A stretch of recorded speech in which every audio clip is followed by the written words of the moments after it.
Hi, this is Travis Laws with Wynn Warehouse. I'm here today with Jessica Brown, Wynn's Member Relations Manager, and Gary Johnson with Peter and Paul Community Services. One of our favorite things to do here at Wynn Warehouse is when our local members drop by to pick up donations. We love to see them in the lobby and hear how they're doing, hear how things are going with their organization. And to be honest, we're kind of missing that, so we're checking in. Gary, how are you today? I am doing great. Finally, I think we're getting a hand on top of the whole COVID-19, and it's not as scary as it was 3 weeks ago.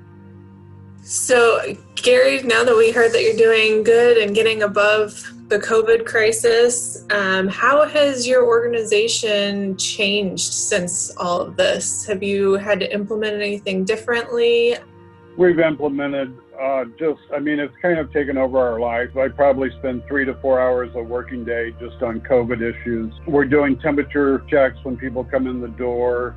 We're giving masks to anyone that's showing any kind of symptoms. It's just a constant evolving what's new today. I can totally understand that. We're doing the same at Wynn. Another thing we wanted to ask you, we know that you've been receiving a couple of things from us, masks, gloves, those kinds of things. How has your Wynn membership benefited you in this time?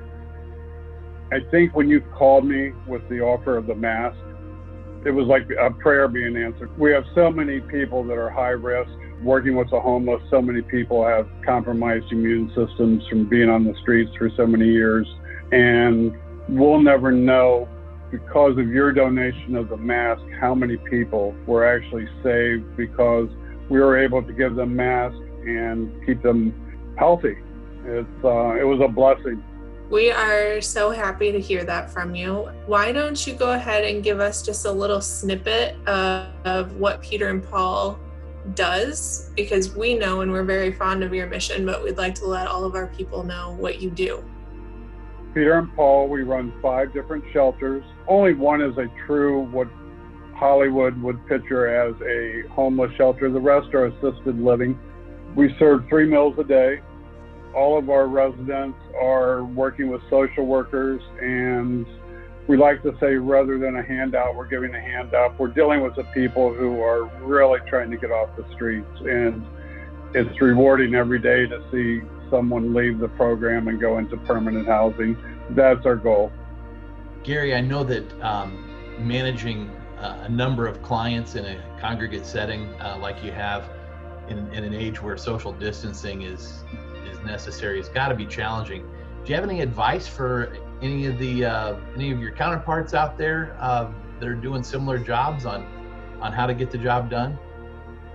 We've taken an approach of just really meeting with our tenants one-on-one, explaining to them why this is so important. And I think that made a big difference, actually stopping. We kind of broke up into teams, and each team took a certain amount of residents. And I think the talking one-on-one really helped them to understand why it was so important. Plus, any questions that came up during that period, we were able to answer.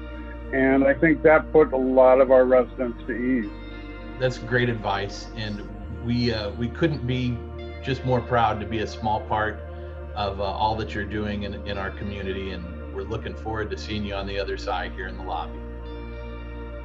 Well, I'm hoping to sometime in the near future actually be able to come in, look around, and thank Jessica and everyone there, because you guys have truly made a rough situation a lot easier.